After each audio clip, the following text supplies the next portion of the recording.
क्या आपको पता है इंडिया में मुसलमानों का पॉलिटिकल फ्यूचर क्या होगा?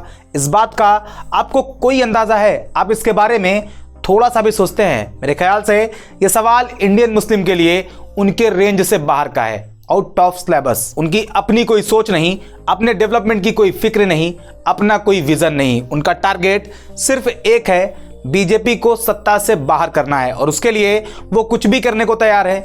किसी को भी वोट देने से पहले उनकी सोच सिर्फ एक होती है, ये जीतेगा तो बीजेपी सत्ता से बाहर चली जाएगी। हालांकि अगर बीजेपी के पर्सपेक्टिव से देखें तो बीजेपी ये जानती है कि मुस्लिम कम्युनिटी उन्हें वोट नहीं करेगी, लेकिन बीजेपी ये बिल्कुल जानती है कि मुसलमानों को कहां, कैसे और किसे वोट करवाना है। एग्जाम्पल से समझाता हूं। अभी कुछ दिन पहले नीतीश कुमार, जो खुद को मुसलमानों का हितैषी कहते हैं, टोपी पहने हुए, काफिया पहने हुए, उनकी कई फोटोज अक्सर आप देखते होंगे। मुसलमान उनकी इस टोपी और काफिया को देख नीतीश को अपना लीडर समझने की भूल करते हैं, इलेक्शन में उन्हें वोट करते हैं। बदले में उन्हें मिलता कुछ नहीं। नीतीश मुसलमानों के हक के लिए कभी कोई काम नहीं करते, मुसलमानों से जुड़े हर मुद्दे पर खामोश रहते हैं और अगर बोलते भी हैं तो बस वो एक बयानबाजी होती है, उनका अपना कोई स्टैंड नहीं होता। बावजूद इसके मुसलमान भर भर के वोट करते हैं और जिस भाजपा को सत्ता से बाहर करने का ख्वाब पाले हुए मुसलमान बीजेपी के अगेंस्ट वोट करते हैं, वही नीतीश भाजपा से जाकर मिल जाते हैं और सरकार बना लेते हैं। Example number 2, Jayant Chaudhary. मुजफ्फरनगर दंगे के बाद हिंदू मुस्लिम के बीच एक खाई बन गई और उस खाई को भरने में कई साल लग गए। हालांकि उस दर्दनाक हादसे को भुलाकर मुसलमान जयंत की पार्टी आरएलडी को वोट करते हैं।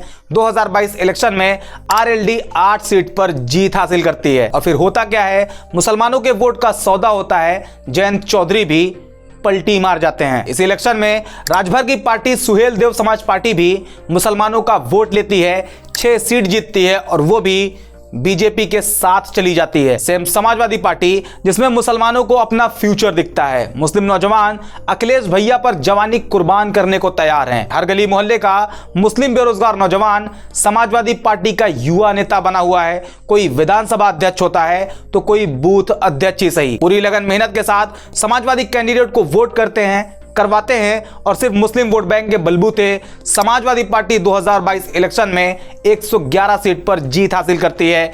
एक तरफा मुस्लिम वोट समाजवादी पार्टी को जाता है। जबकि मुस्लिम के राइट को लेकर अगर सच देखा जाए तो खुद अखिलेश यादव अपने ही मुस्लिम लीडर आजम खान के साथ नहीं खड़े होते, यहां तक कि आजम खान का नाम लेने से भी कतराते हैं। उत्तर प्रदेश में अगर किसी मुस्लिम लीडर को जड़ से कमजोर किया गया तो वो आजम खान है। एक स्टेप और आगे बढ़ेंगे तो अभी हाल ही में समाजवादी पार्टी ने राज्यसभा सांसद के लिए कैंडिडेट डिक्लेयर किए, जिसमें एक भी मुस्लिम नहीं। मतलब जीत हुई मुस्लिम वोट से, विधानसभा पहुंचे मुस्लिम वोट से, लेकिन जब हक देने की बात आई तो मुस्लिम इनविजिबल हो गया। और अब खबर आ रही, समाजवादी पार्टी के 10 एमएलए बीजेपी में शामिल हो सकते हैं। वो एमएलए जो मुस्लिम वोट के बलबूते विधानसभा पहुंचे हैं, उन वोटों से वो विधायक बने हैं जिसे मुसलमानों ने उन्हें सिर्फ इस वजह से दिया था कि बीजेपी को ये सत्ता से बाहर कर देंगे। एक स्टेप और आगे चलते हैं। आज कांग्रेस, राहुल गांधी का सबसे बड़ा सहारा सिर्फ मुसलमान है। मुस्लिम वोट बैंक ही है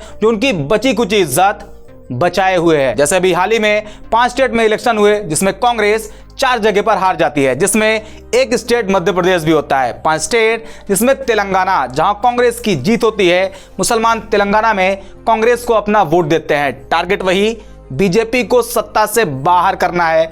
कांग्रेस 64 सीट जीतती है, रेवनाथ रेड्डी को सीएम बनाया जाता है। अब ये वीडियो देखिए। रेड्डी विधानसभा में बीजेपी के टी राजा से कितनी मोहब्बत से मिल रहे हैं। वही टी राजा जो आए दिन एंटी मुस्लिम स्टेटमेंट देते हैं, वही टी राजा जो मुसलमानों के नबी पर विवादित बयान देते हैं, उनकी गिरफ्तारी होती है। लेकिन फिर भी मुस्लिम जिसके खिलाफ कांग्रेस को वोट करते हैं, कांग्रेस के चीफ मिनिस्टर उन्हीं के साथ पोलाइटली एंगेज होते हैं। थोड़ा सा और आगे बढ़ेंगे तो अब मध्य प्रदेश के कमलनाथ और उनके बेटे नकुल नाथ भी बीजेपी की नाव पर सवार होने के लिए तैयार हैं। Congress member of parliament Manish Tiwari भी बीजेपी में जा सकते हैं, ऐसी खबर आ रही। अब आप थोड़ा सीरियस होकर सोचें, मुसलमान जिस पॉइंट पर बीजेपी के बजाय दूसरी पार्टी को वोट करते हैं, क्या उससे उन्हें फायदा होता है?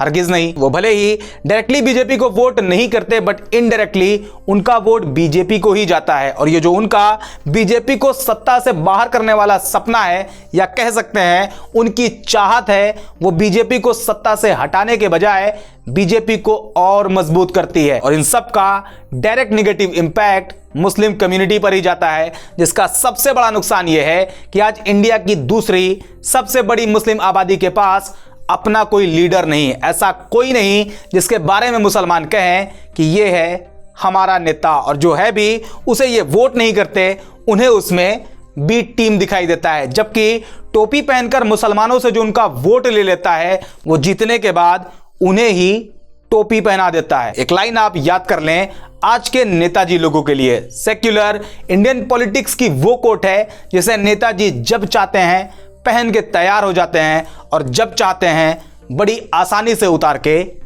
टांग देते हैं। आज की क्विक इन्फो वीडियो में इतना ही। उम्मीद है ये बात आपको समझ में आई होगी। अगर हाँ तो इसे अपने आसपास के लोगों में भी शेयर कर दें, हो सकता है उन्हें भी समझ आ जाए। बाकी मिलते हैं अगले वीडियो में एक और सीरियस टॉपिक के साथ।